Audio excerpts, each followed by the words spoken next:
Hello everyone, David Patikin with Property Provider. I'm here today with my real estate coach, Chris, and we're going to be talking to you about the first things you have to look for when you're getting a rental property. A lot of people do when they go for a rental property is they don't necessarily think about the net. So the net profit is really the important thing. So it's vital that you think about everything that encompasses is within that. So some things that some people don't necessarily think about that you should be thinking about. Obviously, purchase price. How are you going to buy? So if it's cash, okay, great.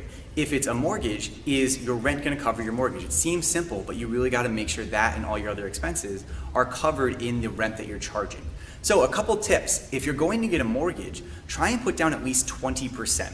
If you put down at least 20%, then you can save on the PMI each month within your mortgage. A couple other things to think about are maybe an HOA that's a little lower than some others. That's just an expense that you're going to have every single month. Maybe if there isn't an HOA, that could be beneficial. So you want to be thinking about different ways to save on your net. Now, also be thinking about your yearly net. So be thinking about things like vacancy. So it sounds like, okay, I'm going to charge $1,000 a month for rent and then I'll get $12,000 on the year. Well, what happens if all of a sudden 1 month no one's able to rent the property?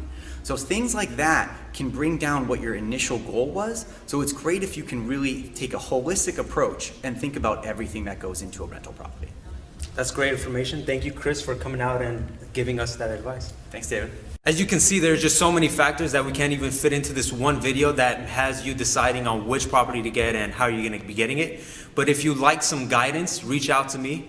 My phone number is right there in the bottom. And I'd love to connect with you and help you decide on what you're going to be doing with this. So I'll talk to you soon.